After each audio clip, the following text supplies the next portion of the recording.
race by in anticipation of day one of the Phillips 66 Big 12 Championship. In the opener, Oklahoma meets Texas A&M for the third time this season. While in the nightcap, it's the Red Raiders in search of some magic against Oklahoma State's super senior Keaton Page. It all happens here in this basketball mad town of Kansas City. Next.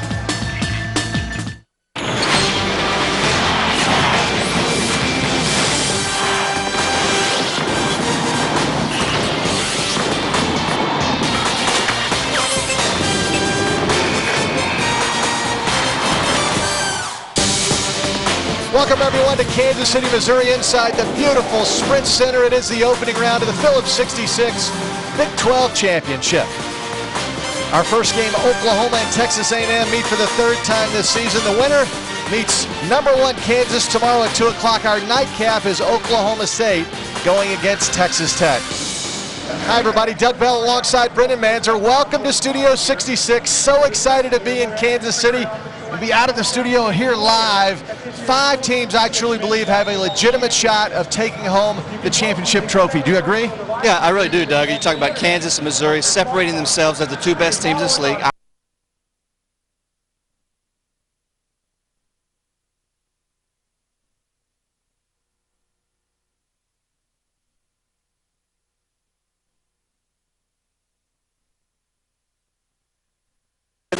Texas A&M they are going to have to double down on Romero and take him out of the game.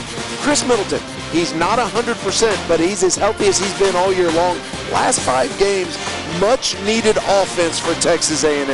Well, Chris Middleton joined in that starting 5 for the Aggies by Elston Turner, a very good shooter from the outside. David LeBeau, Keith Davis, and Dash Harris is back at the point for the Aggies. Now for the Sooners of Oklahoma, and they've been pretty solid in their starting 5 of late. Sam Groom's a very good point guard, especially in handling the ball. He's averaging about 5.5 assists per game. Stephen Pledger, a sharp shooter from the outside.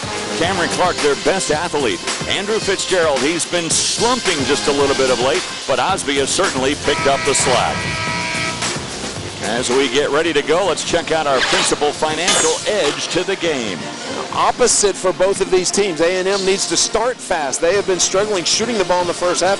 They shoot the ball very well in the second half. And Oklahoma has not outscored an opponent in the second half since the second week of January. They've got to finish strong to this game. Well, we'll see if they can. Of course, they had that collapse against Texas last week, and they held on to beat these Aggies last Saturday, 65-62. Good veteran crew of Joe DeRosa, Tom Eads, and Doug Sermons. Steve Pledger, he's the leading scorer for the Sooners, and so too is that man, number 22, Chris Middleton, who missed 12 games this year due to a knee injury, and he is still not 100% but playing his best basketball right now.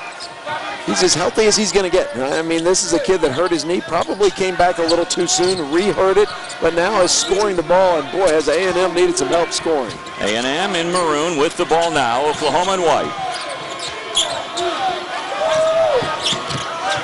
Harris trying to get inside. They quickly double out there.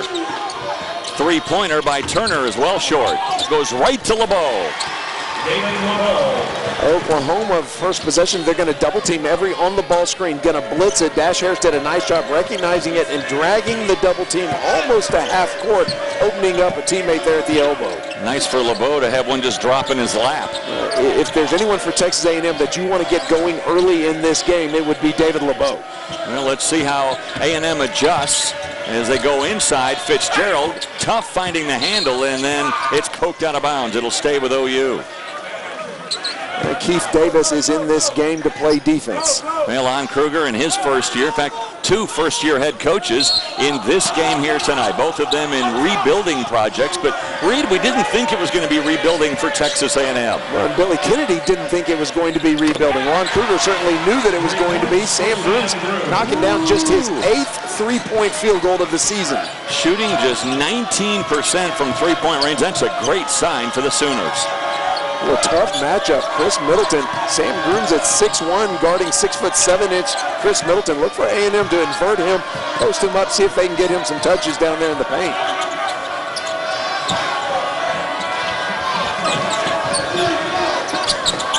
Harris doesn't really look to shoot.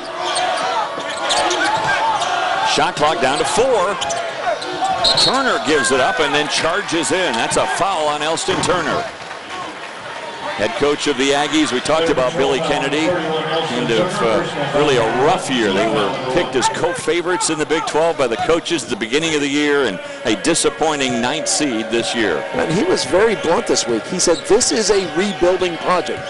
He didn't anticipate it. We didn't. Certainly the other coaches in the conference didn't, but they are very much in rebuilding mode. This would be a nice win if they could get Oklahoma here and make a little bit of a run in these championships. Grooms all of a sudden trying to become a big-time scorer, drives in, but that's blocked. Surprised Texas A&M is not putting Chris Middleton down there in the post. They keep popping him out front. You're right, with about a half of a foot of a size advantage, he's really playing into the hands of the Sooners out there. Chris Middleton's 6'7", and he is a long 6'7". He's got long arms and a nice turnaround jump shot. LeBeau takes one from the top of the key. That's no good. Tipped around. Grooms kept it alive, and that allowed Clark to get the rebound. Here comes Pledger. Grooms gets it back to Fitzgerald. He's been slumping of late. Rebound Osby, and he is fouled. Foul here called on Middleton. Little surprised the way this game has started offensively for Oklahoma. Sam Grooms taking 2 quick shots, and then defensively he came off of an on-the-ball screen about 30 feet away from the basket, and Keith Davis came all the way out on him.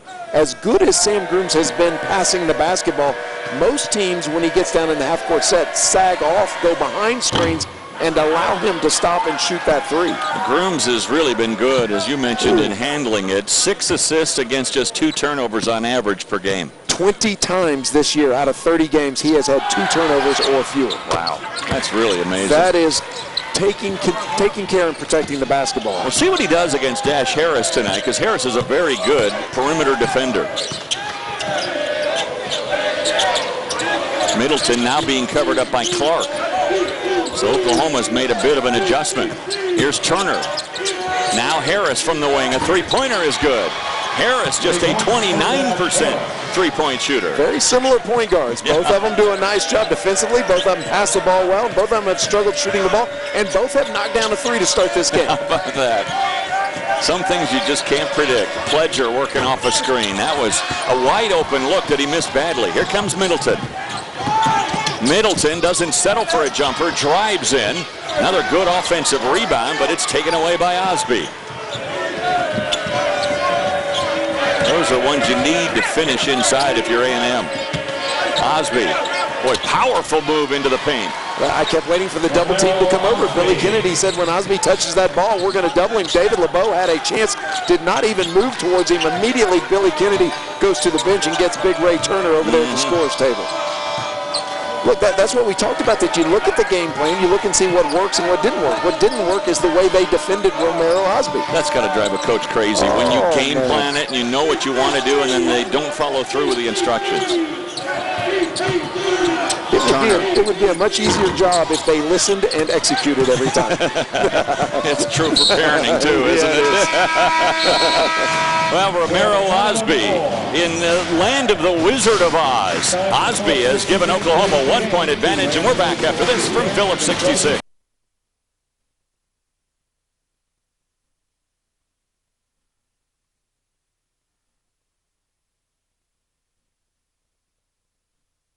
And I mean to not point. Yesterday the team had some scheduled shoot-around time here. They elected to practice at home and not take it. But Dash Harris came over here by himself with a GA. It was pretty lonely last night here shooting in the gym alone, but it's paid off. He's already hit his first 3.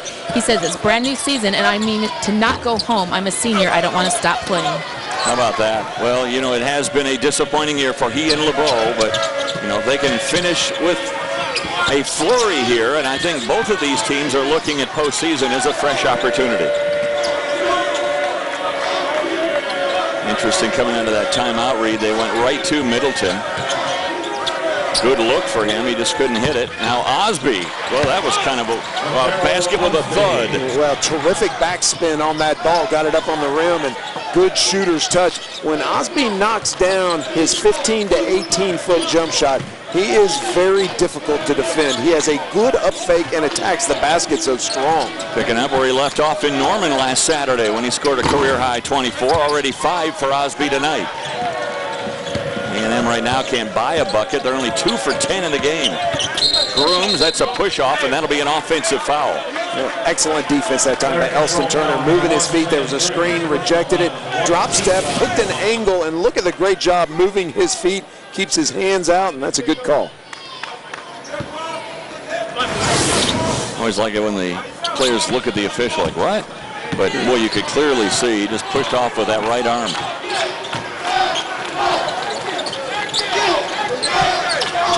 Much better matchup on Middleton right now with Cameron Clark. And interesting coming out of the timeout, you pointed out they posted up Middleton. Only he had 6'6" Cameron Clark on him instead of 6'1" Sam Grooms. Get it back to LeBeau. Now Harris with 7 on the shot clock. Turner trying to back in. Boy, a good defense, wasn't it? Inside by C.J. Washington, but then on the weak side, here comes Middleton. Well, you can play great defense, and if you don't get the rebound, it is all for naught.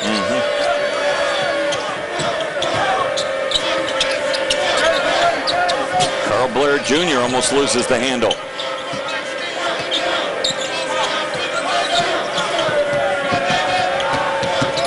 Blair gets into the paint, back out, Clark.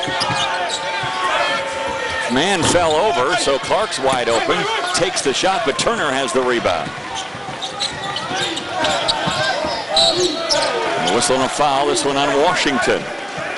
No real flow to the game. Yeah, that's what I was exactly about to say. You know, it's interesting, Dash Harris is trying to force that ball inside, and boy, they had collapsed on David LeBeau, and that is something A&M's going to have to do. You're going to have to knock down some shots because that defense is going to get tighter and tighter and tighter until Dash and somebody else can consistently be a threat from the perimeter. The person you're looking for if you're Billy Kennedy is Elston Turner.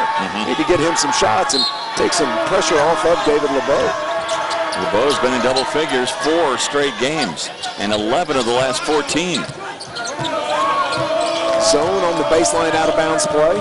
1-2-2. So now you have Elston Turner running the point. He had to do that while Dash Harris was sidelined with that arch injury, and that's a travel.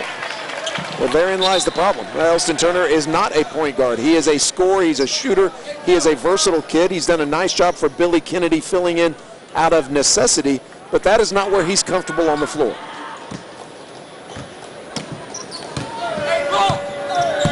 Oklahoma will walk it up. A lob pass that was deflected. Good play by Najee Hibbert. Middleton. What do they always say? Don't get caught in the air, and Middleton finds Turner at the last second. Boy, the long arms of Chris Middleton prevented a monster dunk. Romero Osby got a back screen and was wide open underneath the basket, and you're right, he bailed out. He was looking all around. He had nowhere to go with that basketball. It's so hard to teach kids to go in there and jump stop. You get in the paint and just jump stop, and it's amazing what happens. Defenses got their momentum going backwards. Good things happen when you stop in the lane. And bad things often happen when you don't. A lot of times it results in a charge.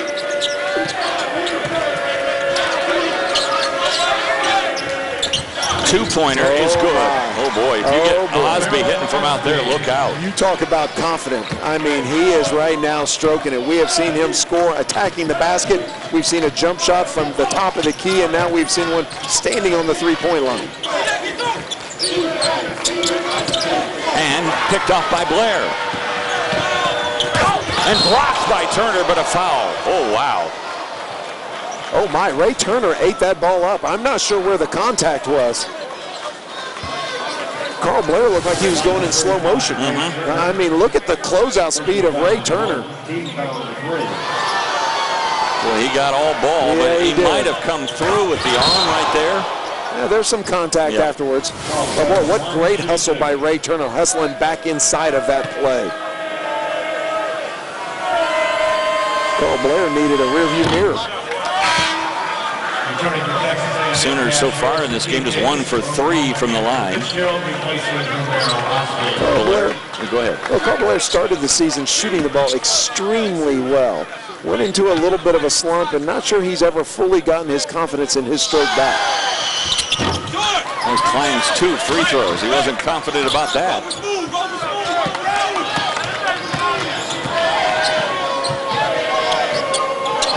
Harris back in there now to run the point. The biggest beneficiary of Harris at the point is Elston Turner. He was up at the top of the key the last possession, traveled. Now he's running off of screens looking for his shot. Well, another tight one. The Sooners and the Aggies. They played 2 tight ones already this year. Nobody does what Papa John's does. Introduce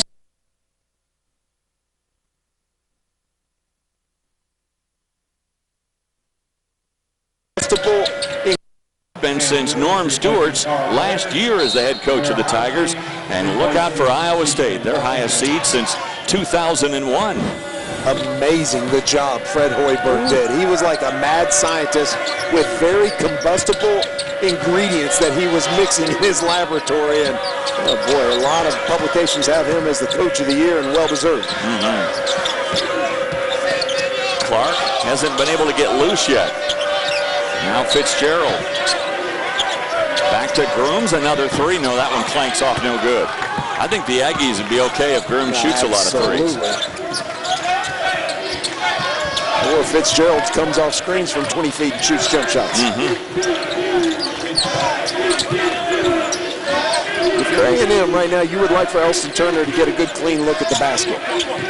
Reed, is this a defensive game because both teams are really good at defense, or is this a defensive game because they're so familiar with one another?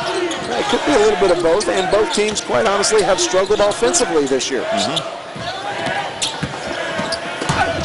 what a block. Boy, Osby got all ball there. Here comes Pledger, weaving his way through traffic. Nice left hand. Had that right arm out, shielding the defense. That was a nice finish. Pledger with his first 2 points of the game. Oklahoma mixing up how they're defending screens. At first they were blitzing it, double teaming. Now they're switching everything. Look for A&M to do a big little screen, try to isolate some guard down there on one of those big bodies. Turner, he got it poked away as he got into the paint, and now Clark's got the rebound. Force that shot.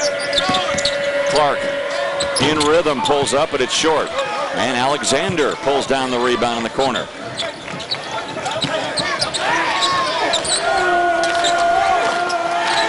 Sooners shooting 38%. Texas A&M just 27%. Oklahoma playing good defense. They're last in the Big 12. We saw them against Oklahoma State play outstanding defense in the first half, and they are on their game right now. Nice job communicating, switching, nobody running free. Harris, that clangs off no good, but Alexander's there with another rebound. Turner, a little hesitation step, then he's fouled by Pledger.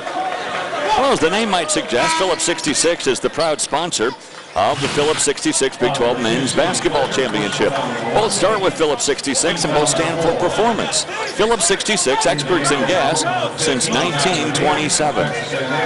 Reed, you were talking about Oklahoma playing good defense, and that's been the common denominator for them. In their 5 Big 12 wins, they've allowed opponents to just shoot 39% from the field, but when they lose, the opponents shoot 48%.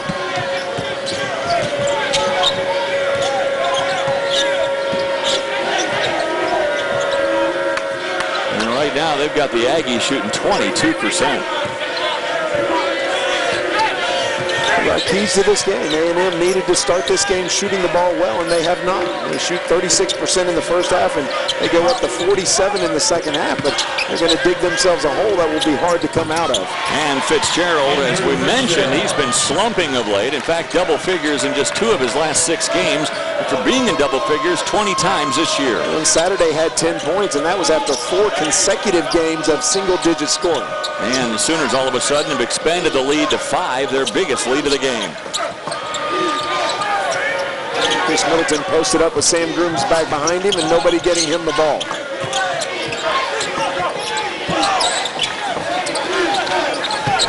Middleton. Well, he does that about as well as anyone. He is 6'7", and he has extremely long arms could not get the ball down at the low post, so went up to the high post and got the ball and just turned and shot it. The one thing that he is lacking this year, and it's understandable with that knee injury, he doesn't have that explosiveness that he had a year ago. And he'll even admit he's not 100%. As close to 100% as he's been all year, though. Grooms loses the handle. A rare turnover for Grooms. Here comes Hibbert with Middleton. Wow, that was great body control. Well, there's the length of Chris Middleton we're talking about. I mean, he took his left arm wrap all the way around the defender, came up behind him to finish that transition basket. Well, when your point guard loses the ball that deep, then all of a sudden you're really scrambling. It becomes the first pass on the opposing team's outlet fast break. Yeah, right.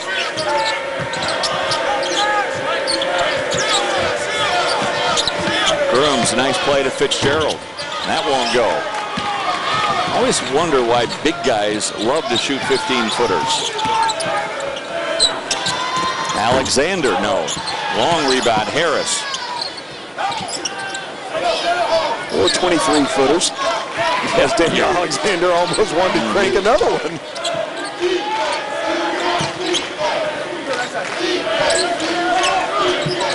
Osby now with Middleton. Now they'll switch, and Pledger's got it.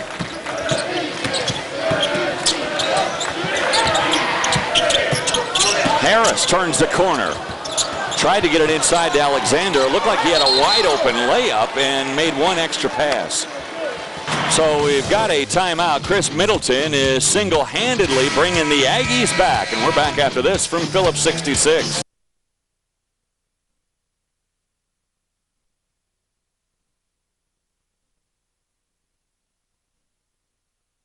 Hurt his foot against the Kansas Jayhawks, and then he missed 7 games after that injury. Of course, Billy Kennedy, right before the season began, he was diagnosed with early onset Parkinson's, and he told us earlier today that he actually feels great, and he was lifting weights, and he said that was causing more problem to his left shoulder. So he's quit lifting, and he said that's really improved, and he's on no medication at all. That's a blessing. Yeah, Courtney Robertson out with an injury, add in the transfer of talented backup point guard Jamal Branch, and a little bit of a snake bit season for Texas A&M. And Blair can't hit a three-pointer, and Alexander with his 3rd rebound off the bench. I really like Alexander. He's an energy guy. He's got a high motor. He's always moving. He's going after balls. He'll rebound, play defense. Ooh, that was a rare air ball from Middleton. Snapped his head and looked at the official on the baseline as if he got his arm hit, and I just didn't see anyone make contact. Nice flash by Blair, but then Alexander is there to knock it away. Now Turner, wide open look in transition. Well, that is exactly what Elston Turner needed, was a clean look at the basket to knock one down, averaging 14 points per game. Elston Turner is in the Big 12. He's in the top 10 in 4 different offensive statistical categories. 7 straight points by the Aggies. Here they are shooting just 30%, and they have the lead in the game. Not for long. A three-pointer. That's from Tyler Neal.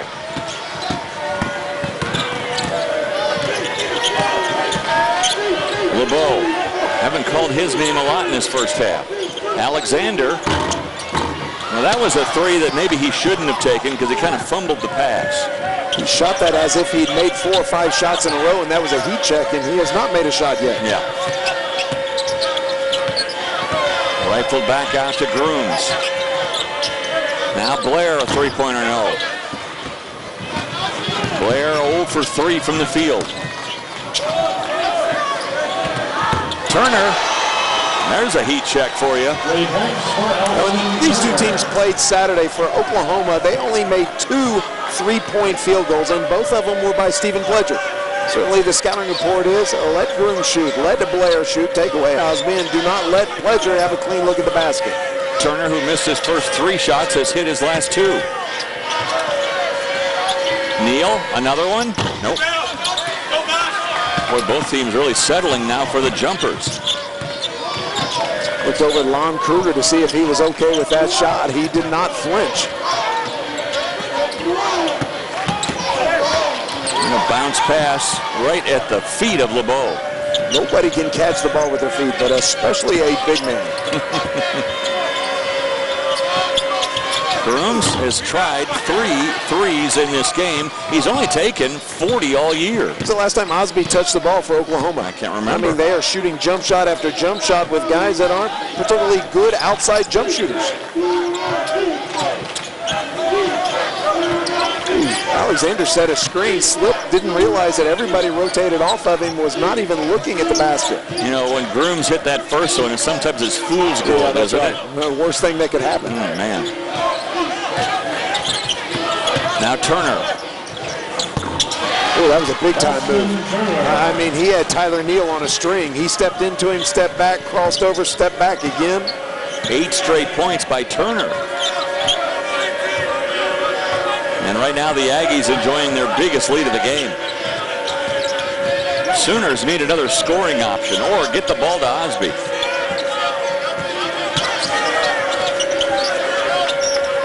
And there is Osby, and he's fouled on the play. He'll go to the line. LeBeau with the foul. So we'll take a quick break as Turner heats up for the Aggies. We're back after this from your friends at Phillips 66.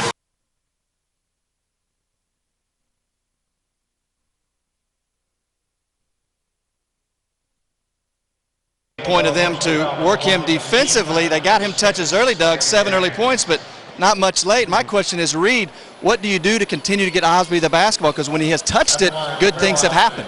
Yeah, Brendan, that's a great question. I assume that Lon Kruger in that timeout said the exact same thing. Osby's touched the ball. He's 3 for 3 for every time he's touched it. And then you compare that to Grooms and Blair. Combined, they are 1 for 7. I would assume that Lon Kruger during that timeout pointed that out and said, look, I'm not saying that Osby has to shoot every time, but he needs to touch it every time. He needs to touch it. It's got to go through him. One thing he's not doing is shooting free throws very well in this game now. He is just 2 of 4. And with more on Romero Osby, let's go to Holly Rowe. Well, you guys are exactly right. During that last timeout, Lon Kruger talked to his team, look, we've got to attack. And Romero Osby was very vocal in the huddle. He's like, look, guys, we're playing too soft right now. We got to show some fight out there. They definitely think they're settling for too many jump shots. And the key word he kept repeating over and over, Lon Kruger, attack, get to the rim. Well, we'll see if they do on this possession. No, that's not the way to attack. That's a retreat as it goes right off of Pledger. That's the second turnover for Grooms in this game. That is a week of turnovers for Sam Grooms. Yeah, it is. First in the Big 12 in assist to turnovers, second in assist total.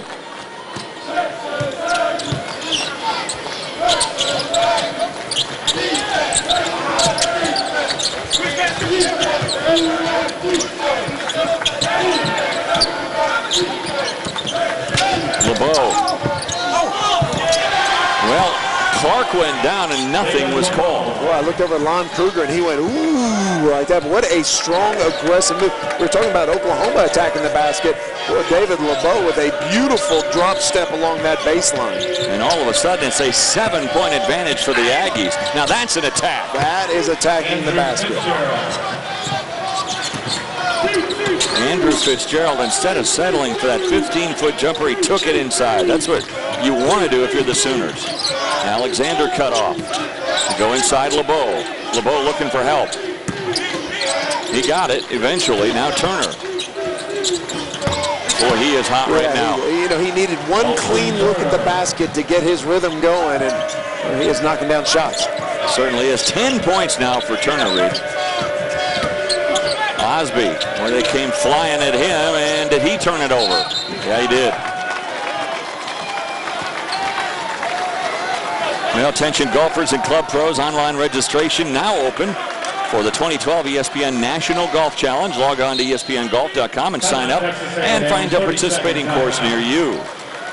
With Reed Geddes and Holly Rowe, I'm Dave Armstrong. Glad to have you courtside with us here at the Sprint Center. Oklahoma not happy at all. They take a timeout. Actually, A&M took the timeout, but a 7-point advantage for the Aggies, and Lon Kruger over there really giving it to his guys who had a big lead early on in the game. When this ball goes in, watch how far Dash Harris comes from. He is right there, all right? Now watch when the ball goes in, he comes from all the way over here to double team Romero Osby. And this is what Billy Kennedy was talking about. We got to take him out. Look where he is. He's coming all the way across the court, slaps at him, leaves Grooms all by himself, ends up in a turnover. Perfect execution of what Billy Kennedy wanted to do coming into this game. Does it also help, Reed, the fact that Grooms isn't as much of a threat from outside, so you can leave him and come out and help? Well, you can leave Grooms, you can leave Blair, and really the flip side of it is right now Billy Kennedy's going, look, Sam Grooms is taking shots. Let's tempt him.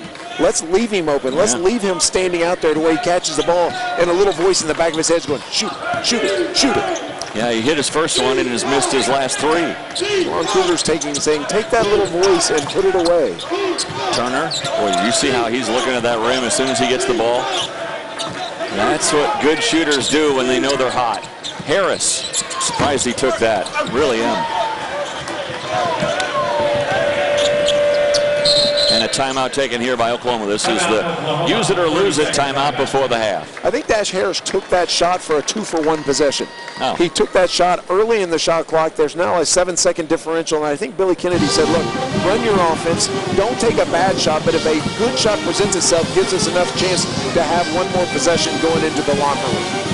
Well, you look at these two teams. This is third meeting, of course, with the round-robin format this year in the Big 12. Everybody played everybody home and away, and in this case, each team won on their home court. Well, overtime in College Station, A&M trailed the entire game.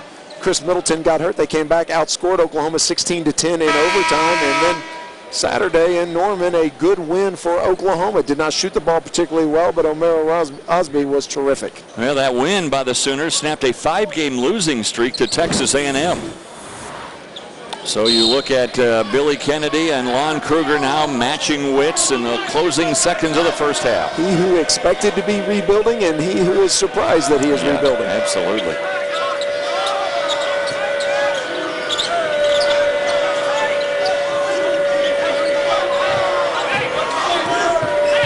Here's Pledger. They clear out for him. Man, a nice play to Andrew Fitzgerald. 6 points now for Fitzgerald. Amazing A&M has a lead as poorly as they've shot the basketball. 39% in the first half. Of course, at one point they were under 20%. And the first half comes to a close. So the Sooners cough up a lead as the Aggies go on a run to close out the half. And most notably, it was Elston Turner who got red hot, and Turner finished the half with 10 points. Let's now go to Holly Rowe and Lon Kruger.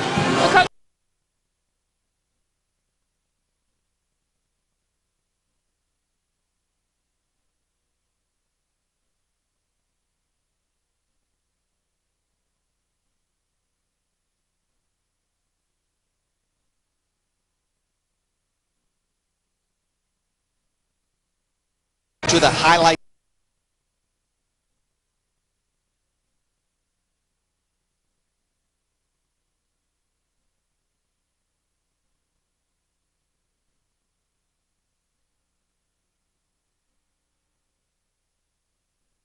Brought to you by Papa John's. Now look all the way down at the bottom and combine points in the paint and points off turnovers. That is a plus 16 point differential in favor of A&M, and really the difference in the first half. Well, of course, Holly Rowe is with us on our broadcast team, and she had a chance to talk with Billy Kennedy as they came out of the locker room. Holly? Well, Coach Kennedy said they may need to make a better emphasis of going inside and feeding the post. We talked about the mismatch that they had with the little bitty Sam Grooms on big Chris Middleton. He said, yeah, we just didn't take advantage of that. So expect to see more of that here. And then they will defensively continue to double the post. Although Osby had some points, he said we felt like we discouraged him by doubling the post every single time. Holly, that's a great point because he had points, but he only had 3 field goal attempts in the first half. Looking inside to Fitzgerald. Quickly swing it to the other side. Let's see if they can get Cameron Clark loose, and so far he's scoreless in the game. Cameron Clark is not a 3-point shooter. He has only made 5 all year long. 5 for 18 behind the line. 0 for 4 in this game so far, and that's an offensive foul. Player control foul, number 10, David LeBeau. David LeBeau picks up the foul, and that's his second. Being aggressive, attacking the basket. Billy Kennedy did not like that call, but pretty good defense. Consistent call. We had a call like that down on the baseline earlier. Well, remember, Billy Kennedy told us he was concerned about his bigs getting into foul trouble, and now both LeBeau and Turner have 2 fouls each. Clark. They working around Osby. Again, I don't really know if Oklahoma wants outside jumpers from their big guys. Well, Stephen Pledger almost took himself out of the offense in that set. Well, LeBeau makes a strong move, and he is fouled by Pledger. Stephen Pledger came down, set up on the Phillips 66 decal right in front of us. They swing the ball from one side of the floor to the other side of the floor, and he never moved. He just stood there, and well, you cannot, it's one thing if the defense takes you out of sets, but you cannot take yourself out of sets. So here is LeBeau.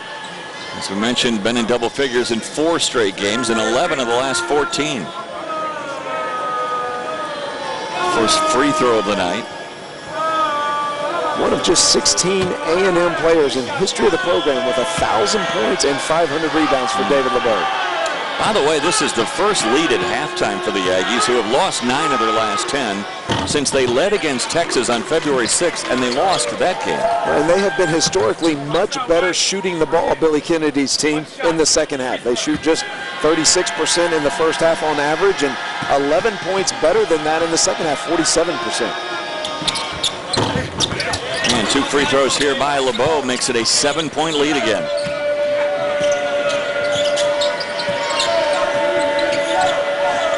Here's Pledger again. Look at him in the bottom of your screen. Look where he's standing. That time a dribble handoff got him moving. Pledger. See if the Sooners can get Pledger going in this game. Their leading scorer. He has only 2 points in the contest. Excellent box out that time by Keith Davis. He got Osby on his back and didn't just keep him on his back. Got down low, got low, got his rear end on his side. Look at him moving him out of the picture. He just keeps moving him back. That is an excellent box out by Keith Davis. And Osby picks up his first foul.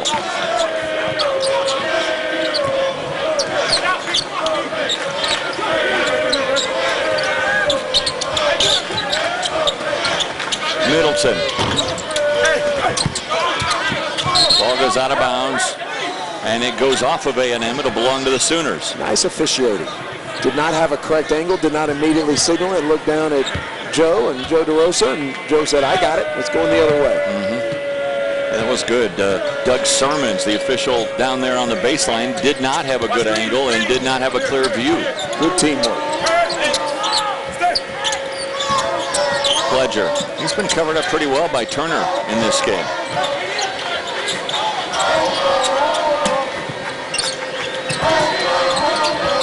Trying to work with a screen. Now Pledger. Well, maybe that'll be the one to get him going. Knocked down that shot in the middle of a triple team at the top of the key.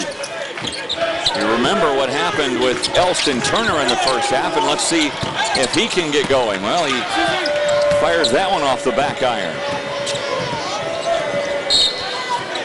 Boy, Grims has turned the ball over 3 times in this game and almost lost it again. Watch him come off the top of the key, and when he stops, stop the film. Look, 1, 2, 3 A&M players, and he still pulls up and knocks down that shot.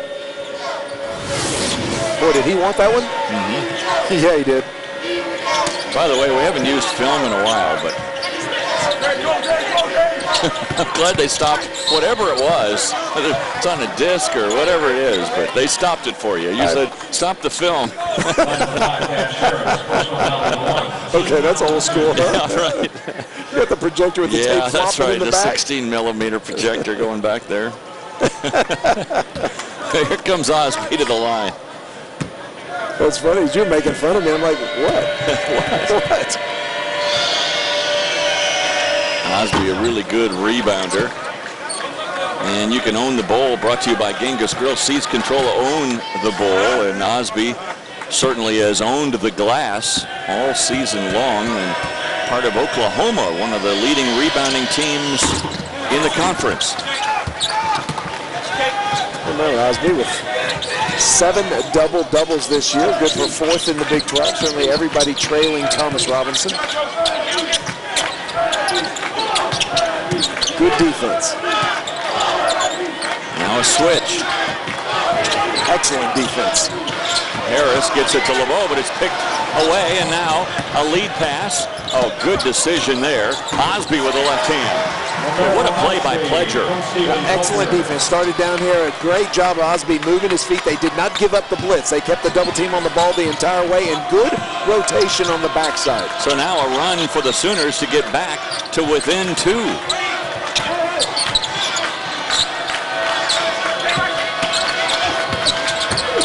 LeBeau would have counted had it gone. Boy, that was strong. He lowered his shoulder. That's what Osby's saying. Wait a second, I had my hand straight up, and he lowered his shoulder. Look at this defense. Good rotation by Fitzgerald on the backside. That was great court awareness by Pledger. He knew he was losing the momentum and going out of bounds, and he was able to find Osby. But you know, the hustle by Osby, so often you assume that your teammate is going to make a layup, and you teach kids, assume he's going to miss the layup, hustle down the floor, follow him, and that time a nice safety release for Stephen Pledger. LeBeau now with 7 points, 3 for 3 from the line so far tonight.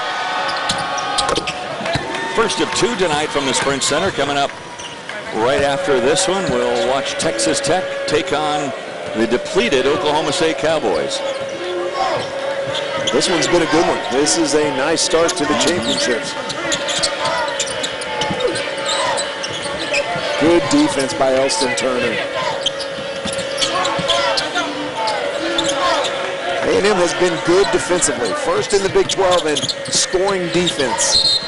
Boy, Grooms loses the handle, but it was kicked out of bounds by the Aggies. That was almost his 4th turnover. Look, a season high, he's only had 5 turnovers as a season high for Sam Grooms. Is that Dash Harris? Is that why? I mean, Harris really is pesky out there. You know, sometimes it's a matter of when you give a guy a cushion, he doesn't know whether to shoot or over-penetrate or overpass. And so there's some uncertainty going on right now with Sam Grooms. Last 13 games, he has averaged 7 assists to just 2 turnovers per game. That is spectacular. Pledger for 3. Boy, it looked right on target, but it was just too strong. Another good box out, that time by David LeBeau. LeBeau's had a really solid second half. They might be tempted to go right back at Osby, see if they can pick up another foul on him. Yeah, he's got 2 right now. Obviously, this becomes a much different game if Romero Osby's in foul trouble. The lob inside. And Turner loses the handle. Boy, Fitzgerald did a good job getting back defensively. 4-point game here at the Sprint Center. In the final round, the audience choice ingredient, Bud Light. And here we go. Looks like Chef Dubois is emulsifying the Bud Light into a foam. What's his competitor doing? He appears to be having a really good time. A Bud Light reduction for Dubois. And his opponent? Also improvising nicely. Let's see that again. Judges. I like the use of the pressure cooker to tenderize the beef. But also the use of the cell phone to order the pizza. It's the sure sign of a good time. It's just right taste of Bud Light. Here we go. Sorry, Chef, we're gonna need more ingredient. What's better than a s'more? A warm s'more cookie in a skillet with a scoop of ice cream. Ah, the great indoors. Just $4 on our 2, 4, 6, 8 value menu. Only at Denny's. Out to dinner with your husband Garage door? is not the time to wonder if you left your garage door open. With the Craftsman AssureLink garage door opener, you can check your garage door and open or close it anytime from anywhere. Exclusively at Sears. Craftsman, trust in your hands. Everyone has a dream, but sometimes your future can be a bit hard to see. That's why the principal created the Dreamcatcher, a new online tool to help imagine the life you want someday in pictures. You can organize, prioritize, and plan. Then, with more than 130 years' experience, we can manage your investments to help make your dream reality. Visit dreamagain.com or ask your advisor. It's time to dream again with the principal. Still don't know what I was waiting for, and my time was running wild in dead-end streets, and every time I thought I got it made, it seemed the taste was not so sweet. Clean, quiet, powerful. BMW Advanced Diesel. change me, but I can't trace time. Watching Championship Week, presented by Dick's Sporting Goods. Texas A&M maintains a lead despite no field goal so far in the second half. A 4-point advantage for the Aggies. Check out the bracket here. And, of course, this the first round. Different with 10 teams in the Big 12. You have the top 6 teams all get a bye into the quarterfinals. So later tonight we'll see Oklahoma State take on Texas Tech. And then tomorrow with Kansas awaiting the winner of this game between OU and Texas A&M.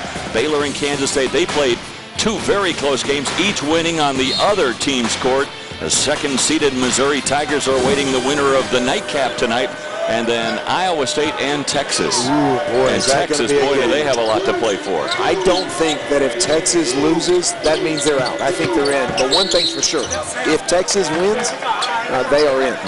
They are in. I'm not sure there's much debate if they beat the Cyclones. I'm going to argue even if they lose, they deserve to be in. Yeah, there's so many factors going into that, and what else happens in other conference tournaments around the land. Well, remember, the NCAA tournament, the selection committee does not look at conference RPIs. To me, that's a little bit of playing with semantics because a conference RPI is reflective of how many good RPIs you have in the conference.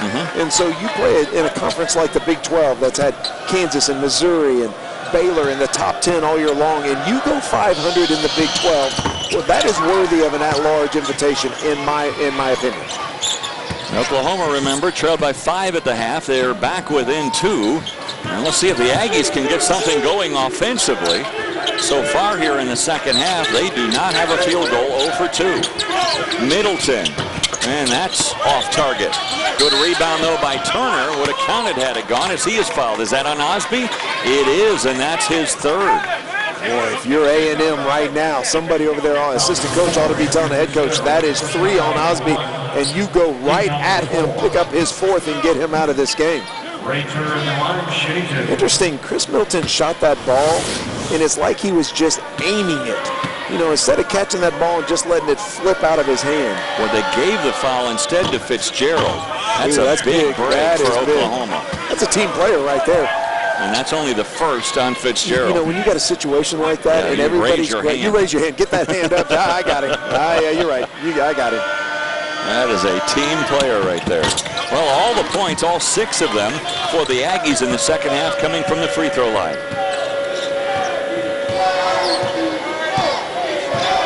In fact, the first 6 points from the line in the game. Grooms with a runner, no.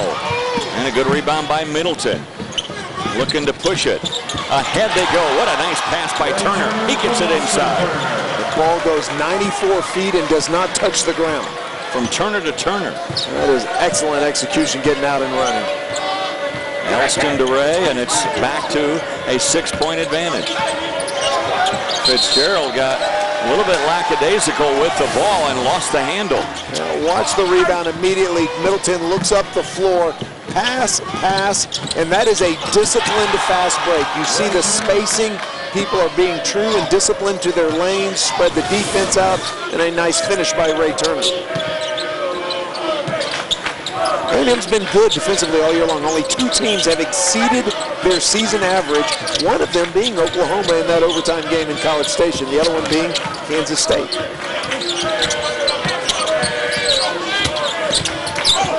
LeBeau. Turner. Blocked from behind. Fitzgerald got a piece of that one. Osby got an elbow to the face coming out of that big pylon. Oh, good pass inside, and then Clark is hit on the top of the head by Middleton. And Middleton has just picked up his 2nd foul. Osby's hurt. He's going to have to come out of the game. He caught an elbow right in the mouth. Well, maybe not. Maybe he's not bleeding. I thought he had some blood coming out. He's certainly shaken up.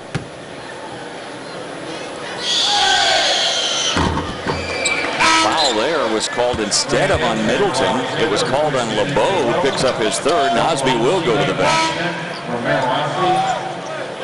Well, interesting, we've been talking about A&M attacking Osby, getting him in foul trouble, and quietly David LeBeau now has an issue, and they come in. Billy Kennedy comes in with Daniel Alexander and has to sit LeBeau. And Clark with his first point of the game. He's been in double figures in 5 of the last 6, averaging 13 points a game. After only averaging 6 points per game in the previous 5. Yeah. Kind of makes you wonder why. What happened? The light bulb has kind of gone off for Cameron Clark, and it's been flipped the other way here in this game so far. Not only that, Reed, but 20 rebounds in the last 2 games, and 5 more here tonight. More field goals in the last 6 games than the previous 14 combined. Harris. Turner's working hard, and Dash isn't even looking in at him. 3-pointer, no.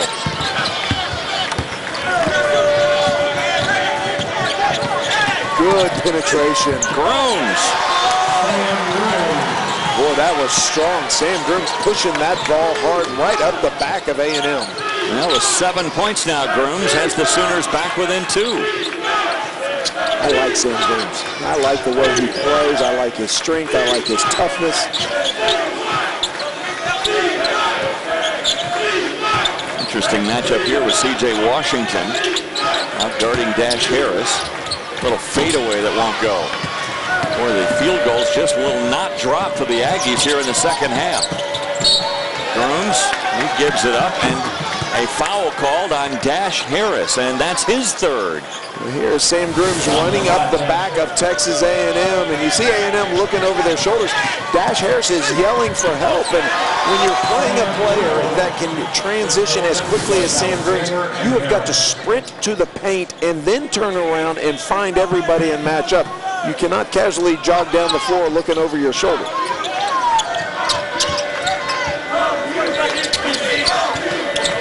Foul starting to become a problem for the Aggies. 3 on LeBeau, now 3 on Dash Harris. And again, it's a different team when Dash Harris is not running the show.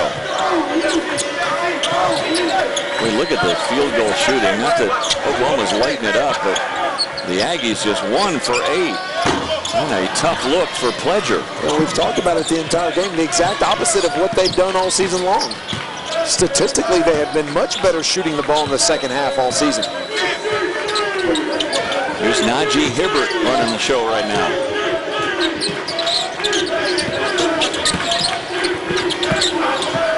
LeBeau. Good defense by Fitzgerald. A lot of dribbling. Shot clock down to 6.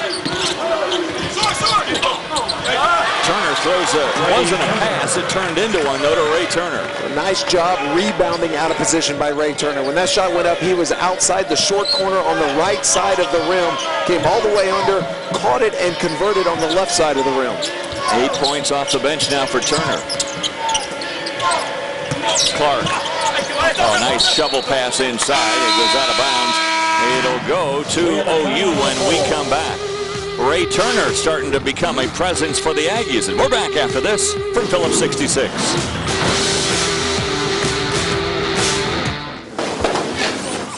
I have prepared a statement. After careful consideration and with the support of my friends and family, I have decided to play Phillips 66 basketball this year.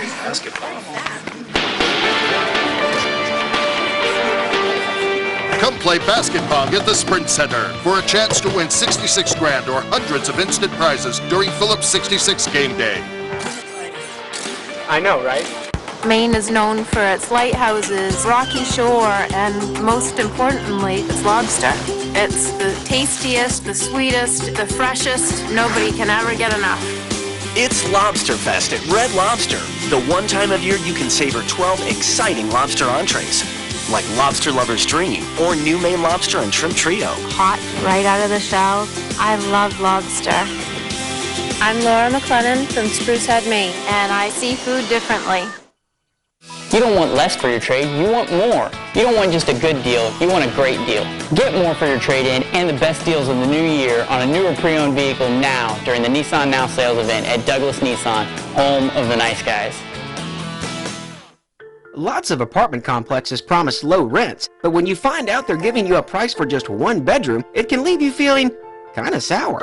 It's time to compare apples to apples. They offer one bedroom for $595 a month. At Twin City Properties, our 2 bedrooms start at just $550, and you get the whole place. That's like 2 for the price of 1.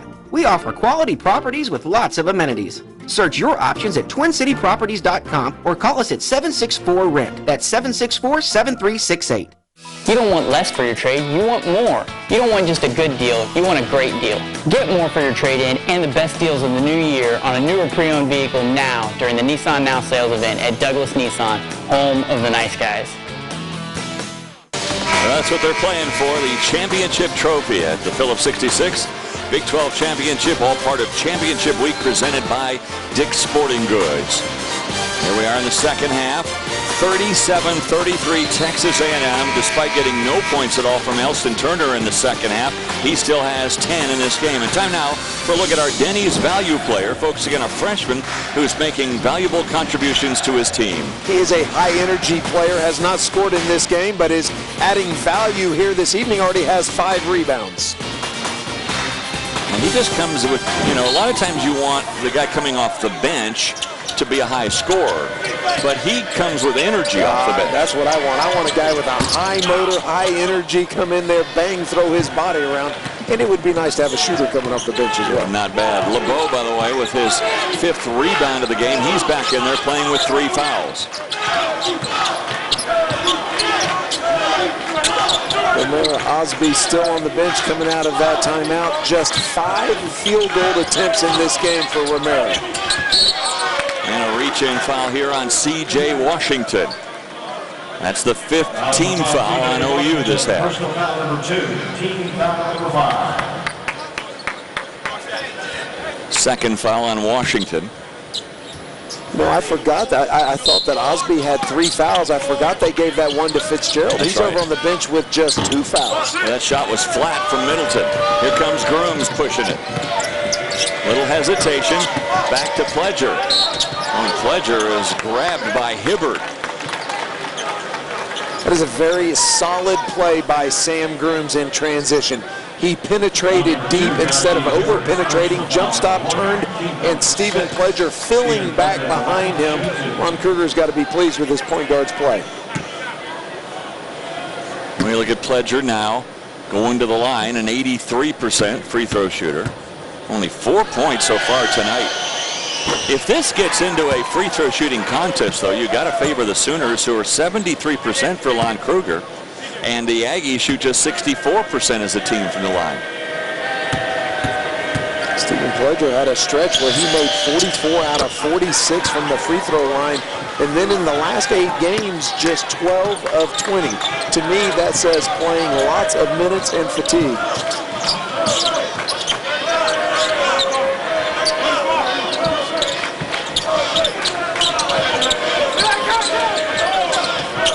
Interesting, both teams are running the same set. They're both running a cross screen, down screen, a little triangle action inside the paint. I think Washington got a piece of Ray Turner on his way to the basket. And it'll be a 2-shot opportunity now for Turner, but only a 58% free throw shooter. That's the 6th foul on the Sooners this half. Well, Ray Turner's a smart kid. He made the all-academic team the 2nd time. Nice honor for the 6'9" junior out of Houston, Texas. Dash Harris replaces Elston Turner.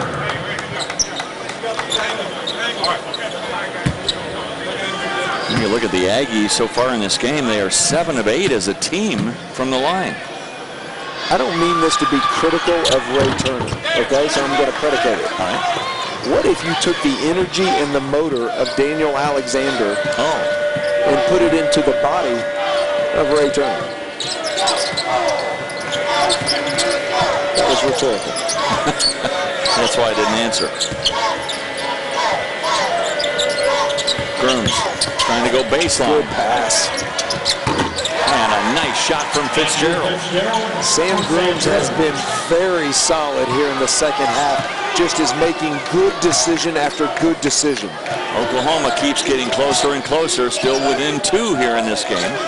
Well, here's the mismatch Billy Kennedy said he was going to take advantage of. This time Sam Grooms just switched over, but he started out on Chris Middleton.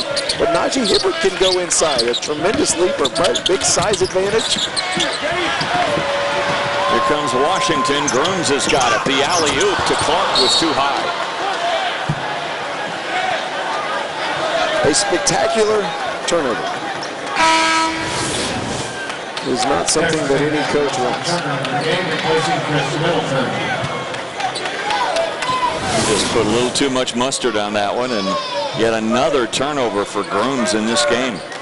Interesting, Osby stays over on the bench. He has been over there for several minutes. Yeah, Osby cooling his heels over there. Remember, he got poked in the mouth and came out with that injury.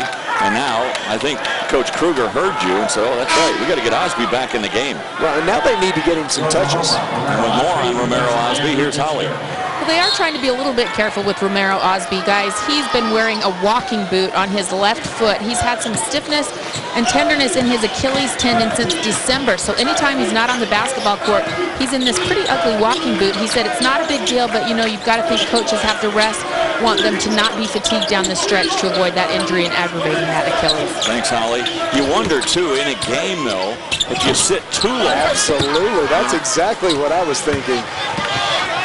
Boy, that's a catch-22, isn't it? Grooms. Boy, good left hand. He's been outstanding. I'm telling you, he has been the player of the game in the second half. And just like that, we are tied. Boy, Sam Grooms is really putting on a show on how to run your basketball team. So Sam Grooms, he just glides into the paint and a smooth left hand to tie the game at 39. Back after this from Phillips 66. Genghis Khan, I'll ask you ladies out there to go take a powder while the fellas and I have a word. Men, as someone with 47 wives, I can tell you that women like a guy who calls his own shots. And at Genghis Grill, you do. Just make the call on 80 fresh ingredients to build your own bowl, and we'll respond with the stir-fried creation, like this spicy firecracker shrimp bowl. Duty calls. Genghis Grill.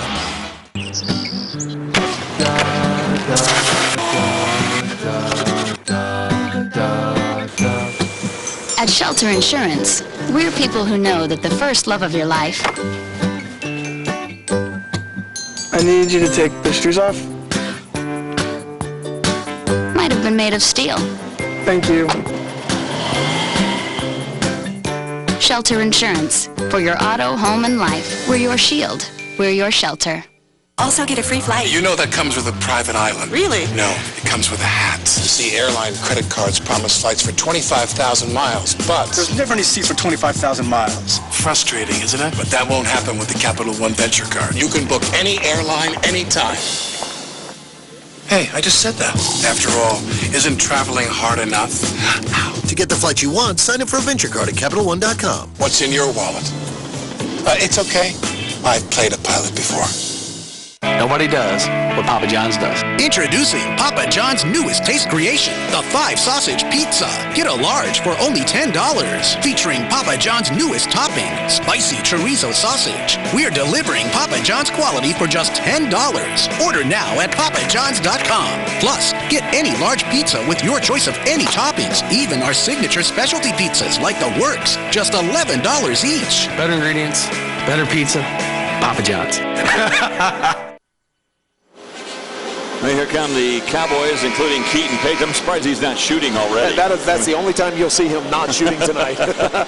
He's the kind of guy that shoots when he gets off the bus. The Cowboys, of course, are getting ready to take on the Red Raiders. And just before we went to break, we saw Turner kind of land a little bit funny right here. Oh, boy, that right leg just kind of buckled under, and then he got up limping. A forced hurdler stretch is not a fun position to be in. And, of course, 10 points right now, and we are looking at that knee.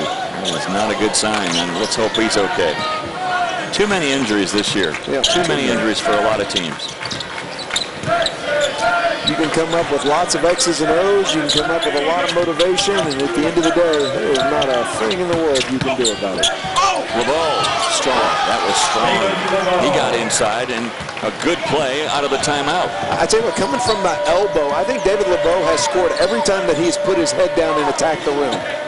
3 Aggies now in double figures. LeBeau and both Turners, Elston and Ray, with 10 each. Clark did a good job to get his own miss, but then just tossed it out of bounds.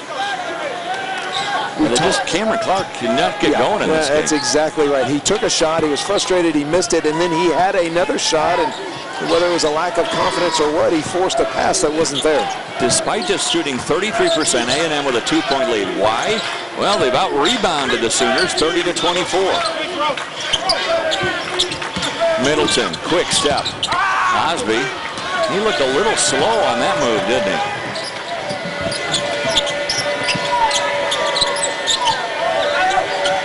Pledger. Clark. He walked with it. That's the 10th turnover for the Sooners. Boy, a frustrating night so far for Cameron Clark. We're back after this from our friends at Phillips 66.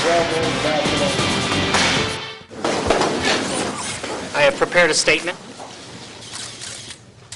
After careful consideration and with the support of my friends and family, I have decided to play Phillips 66 basket pong this year.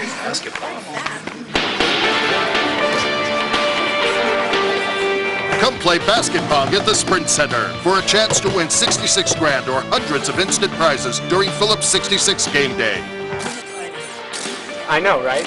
Before you load up the old fan mobile with all the game day essentials, head to Motel6.com to book a clean, comfortable room for the lowest price of any national chain. Go team. We'll leave the light on for you. Official economy lodging partner of the Big 12.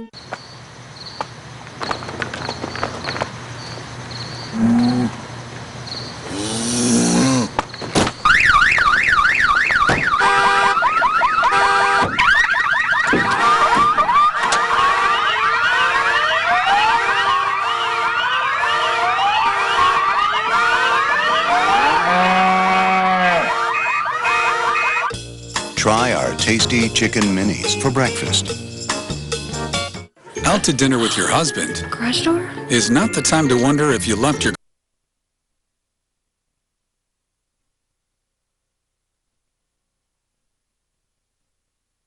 And that's good coaching. I mean, Clark he's contributing.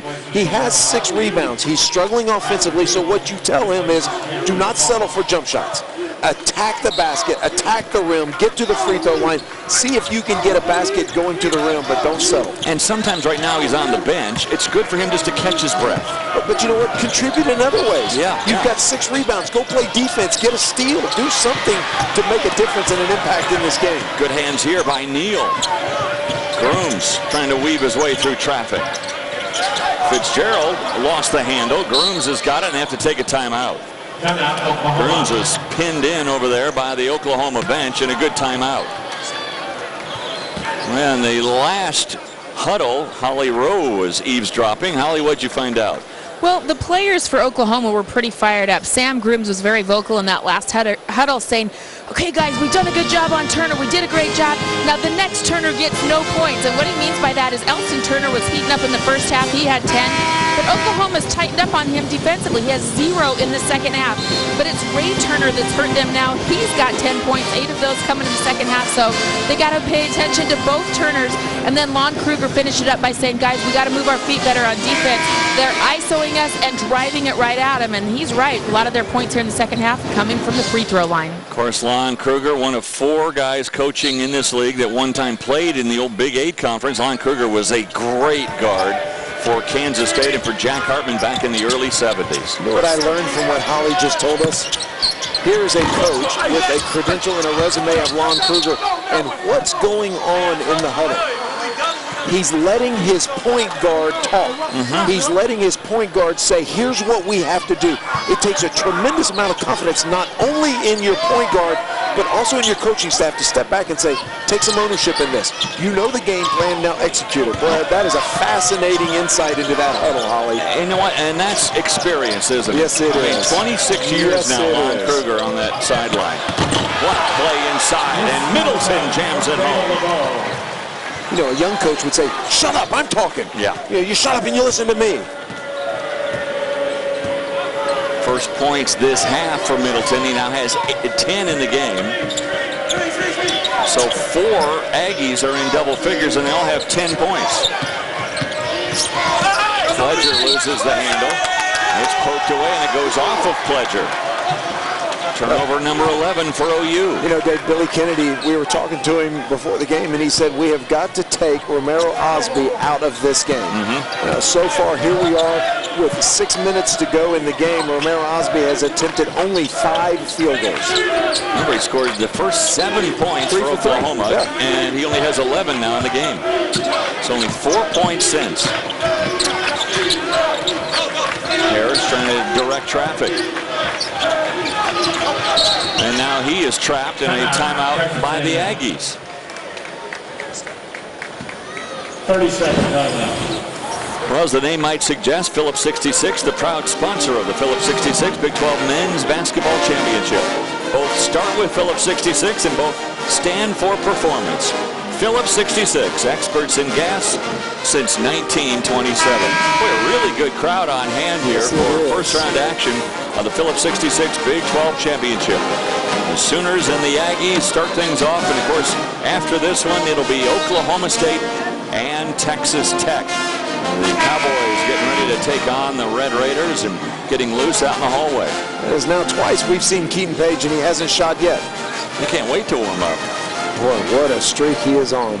Last 6 games averaging 27 points per game. And that's against a lot of double and triple teams. Well, and 27 against Missouri. He had 40 against Texas. Came back with 29 against this Oklahoma team. And a foul here on Osby. Ooh, that was a bad mistake. That is 40 feet away from the basket. That's now 3 fouls on Romero Osby. And I'm not sure what happened. He may have stumbled a little bit. Maybe that foot problem. He couldn't jump stop and keep his balance, but that was a bad foul. So now 3 on Osby.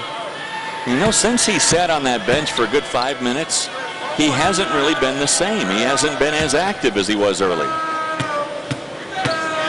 Now, Holly talking about his Achilles that's been bothering him since December. You start to look at that and say he just hasn't gotten back into the flow of this game. It's good insight from Holly.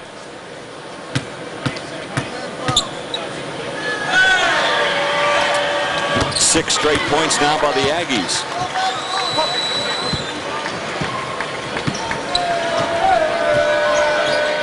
Boy, the Aggies are unreal from the free throw line in this game. 10 of 11. Grooms again.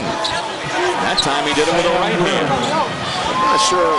Billy Kennedy's going to be furious about that defense. From where Sam Grooms started out from, weaved not only through the middle, but then came back up on the other side of the rim, and nobody took a step towards him. How about Grooms? 11 points, 7 rebounds in this game. He has been good.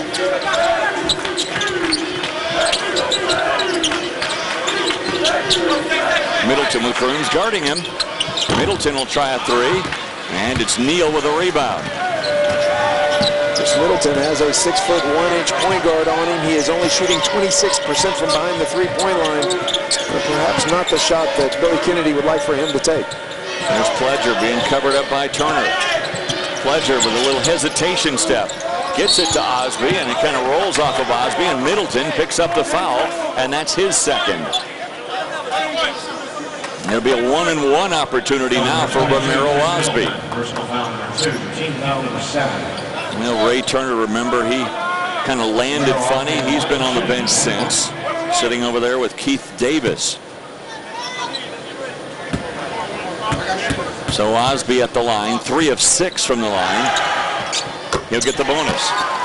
Dave, A&M has had a tough time winning close games. 9 of their 18 losses were decided by less than 10 points, and they were 2-7 in those games. However, they are 5-0 this year when leading with 5 minutes to go. Here they are, 5-23 with a 2-point lead. And one of the points you made at the very beginning, can the Sooners close? You know, they've had trouble closing games out, and now they have to come from behind in this one. Have not outscored an opponent in the second half since January 17th.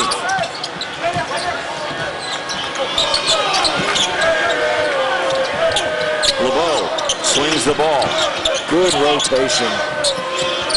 Middleton. Nice move. Boy, a little unlucky, but tipped home by LeBeau. Everybody was watching the long arm of Chris Middleton shoot that running hook shot, and nobody put a body on David LeBeau. A&M is out-rebounded Oklahoma, 32-26.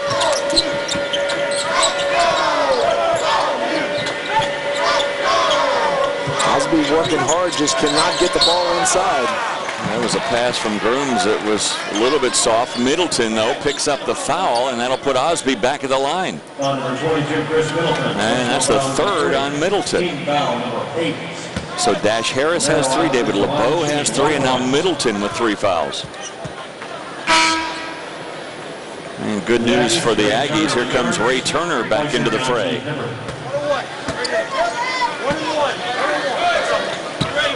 It was the 8th team foul on A&M this half. Osby, when he really needed him most, hitting these free throws to get the bonus. He's been solid at the free throw line.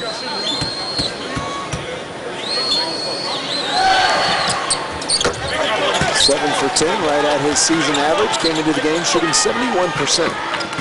15 points now for Romero Osby. He's the leading scorer for the Sooners. With only 5 field goal attempts. Amazing.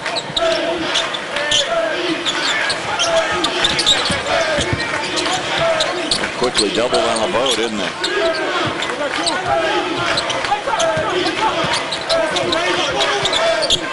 They're going to just dare Dash Harris to shoot it, and he buries a 3.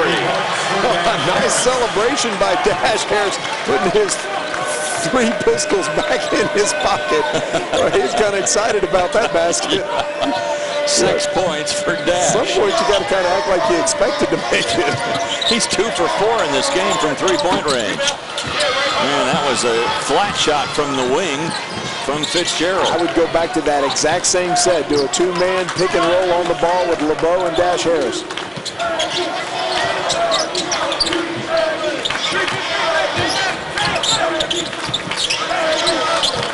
Turner to Ray Turner. By the way, they're not related. LeBeau. Oh, nice look. Right in front of Osby. Boy, good execution. I mean, there was a lot of passing, a lot of cutting, a lot of screening, and that was a good offensive set by Texas A&M. So this lead of 7 matches the biggest of the game for the Aggies.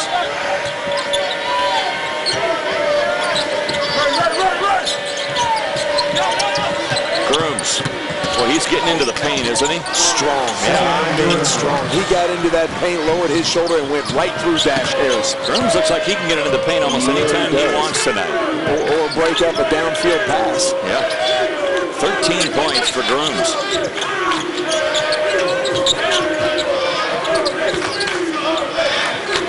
Elston Turner and Stephen Pledger have kind of neutralized each other. They have both done a nice job defensively, taking the other one out of the game. Yeah. It's almost like each guy scored 25.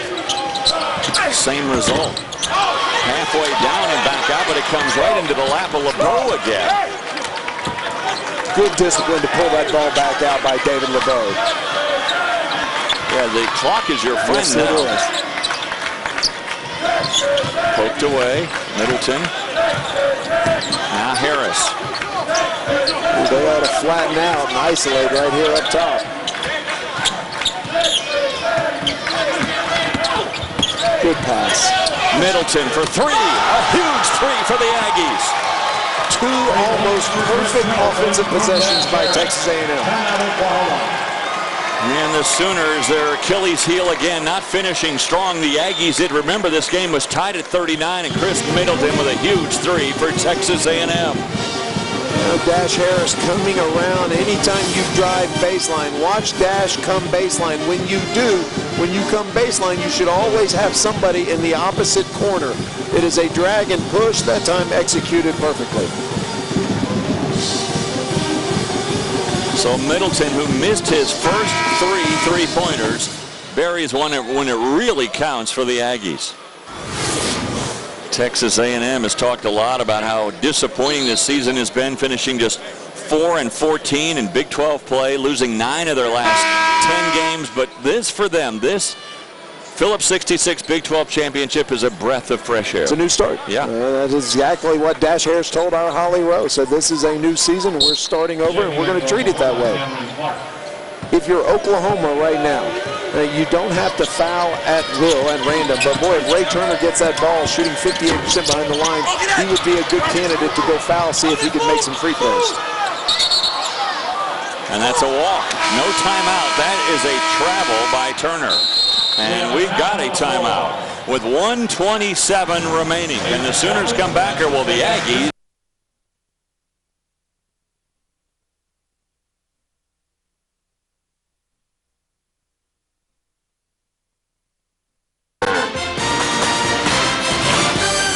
Terrific venue for the Phillips 66 Big 12 Championship first round action here from the Sprint Center in Kansas City.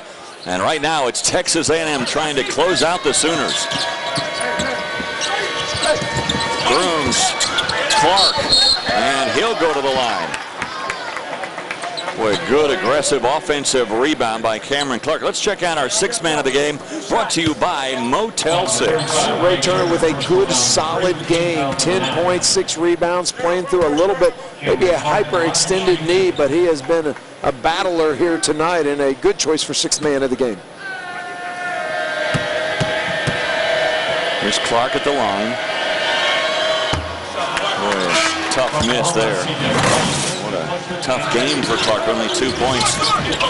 Well, Turner has been active. He came off that bench. He went after loose balls. He's been good in transition. He's been good rebounding. And here's where he came down and hurt that right knee and sat out for a little while, but I haven't seen him favor it at all since he's been back on the floor. Well, a night to forget for Cameron Clark. Missed those 2 free throws. Yeah, you would sure think, you pointed out during the timeout, that Dash Harris just 53% from the free throw line, and now Sam Grooms look like he can't catch him. Trying to foul him, and instead they foul Turner. It's another good option, except Turner is 4 for 5 from the line in this game. Well, you play percentages, and Ray Turner is a 58% free throw shooter, which is not very good. But then you point out, he's 4 for 5 today. Dash Harris has not been to the free throw line in this game. That was the 8th team foul on OU, so this will be a 1-and-1. But you know, Dave, Dash had the ball. He had the ball and was dribbling, and you've got to be close enough to go ahead and foul him. Boy, especially the way Turner is shooting free throws tonight. The clock was still running. They'll have to go back and look at it and see where it was. I think it was about 101 or 102. Yeah, 102. Oh, you're good. Got a clock running in my head at all times. It's encouraging news. It is.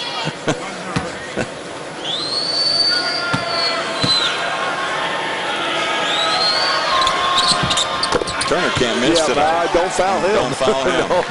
And they all look good. I mean, smooth. Grooms. Pledger, 3. No. Clark. Ooh, what a nice spin move by Clark. Yeah, he has come back on the bench, said, what can you do to contribute to this game? The last 2 times he's gotten the ball, he's attacked the basket. I cannot believe they didn't foul Dash Harris. And instead, Turner's ahead of the fray.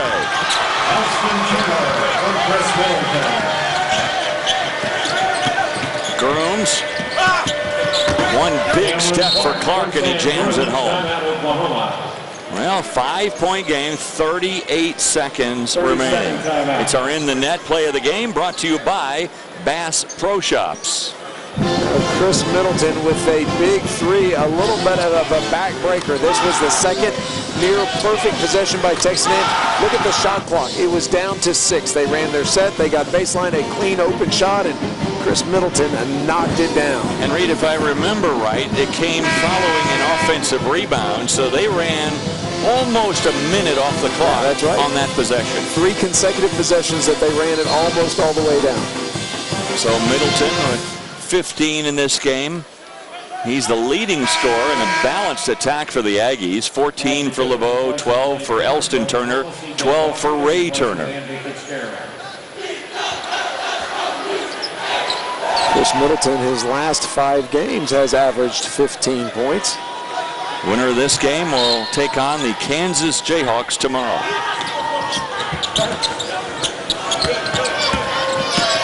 Keep that ball in the hands of your best free throw shooters if you're Texas A&M. A&M has really given KU fits this year. They've lost twice to the Jayhawks, but they have an assistant by the name of Kyle Keller who was a one-time assistant at Kansas, and it almost seems like when the Jayhawks play the Aggies, they know there's Kyle there. They almost know what play is being called by KU. I'll take it a step further. They don't almost know. Kyle Keller's got those sets, got those calls, and you know, in Kansas, you don't change just because of that. But boy, it is sure a nice competitive bonus to have over there on your bench, the knowledge of Kyle Keller, and there's Joe Dooley and Curtis Townsend sitting there going, yeah, we're going to come up with some sneaky play he hadn't heard of. I remember Abe Libbins in an old Southwest Conference tournament. They said, what are you going to do for the championship game? He said, I'm going to go back to the hotel and I'm going to draw up a bunch of sneaky little plays.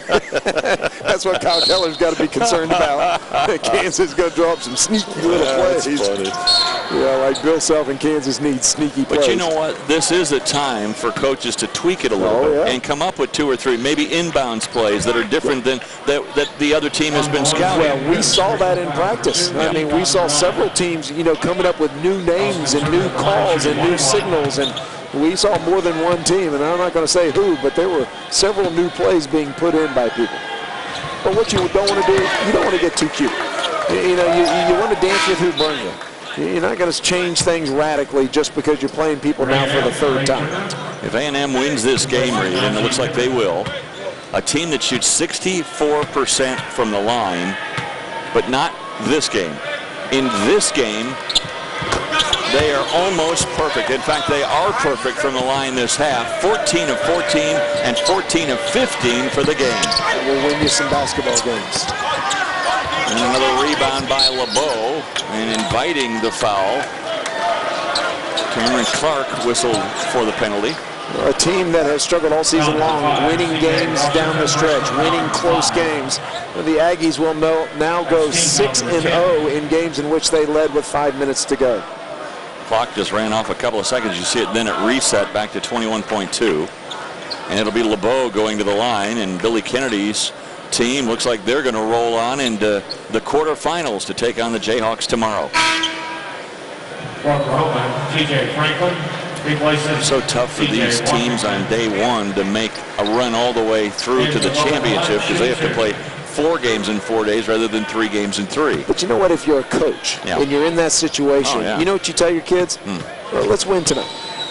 We'll worry about tomorrow night, and then we'll worry about the next night after that. Let's win this game. And so often, people think it's a disadvantage, that there's a huge advantage to the teams that have the bye. And so often, you see those teams come in and not play as well as the team that played the previous night. Yeah, the hard part is when you get to Saturday. And you get to that championship game and your legs are gone. You're saying, go, legs, go. And they're saying, nope. No, got nothing left. Osby. And a blocking foul will send Osby to the line. This is a good win for Billy Kennedy, Glenn Cyprian, and those coaches and players over there at Texas A&M. They have had a frustrating season, a season that started with enormously high expectations. Historically high expectations came crashing down around their shoulders as perhaps being unrealistic. It was interesting, Dash Harris said we're going to treat this postseason as a brand new start, and they have done that, and they're off to a good start in this new season. Now coming up next, the Principal Financial Big 12 Championship update, followed by our second game of the night, Oklahoma State and Texas Tech.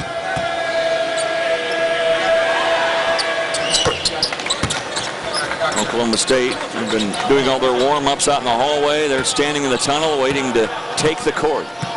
Keaton Page is working on his shot out there in the tunnel. Let me say something about Oklahoma. Bright days are coming, and they're coming soon. Lon Kruger is one of the finest builders and rebuilders of anybody in the history of this game. And I'm telling you, he will get this program. He's got it pointed in the right direction, and it will not take long before Oklahoma gets back to being a national power. So congratulations to the Aggies who move on into the quarterfinals as they defeat the Oklahoma Sooners 62-53, the final score here from the Sprint Center. We update the brackets here, and we advance the Aggies to take on the top-seeded Kansas Jayhawks tomorrow at 2 o'clock Central Time on ESPN2. That'll be the first of 4 quarterfinal matchups tomorrow here from the Sprint Center. And, of course, coming up in just about a half an hour from now, it'll be Oklahoma State taking on the Red Raiders of Texas Tech. Well, once again, our final score here, the Aggies of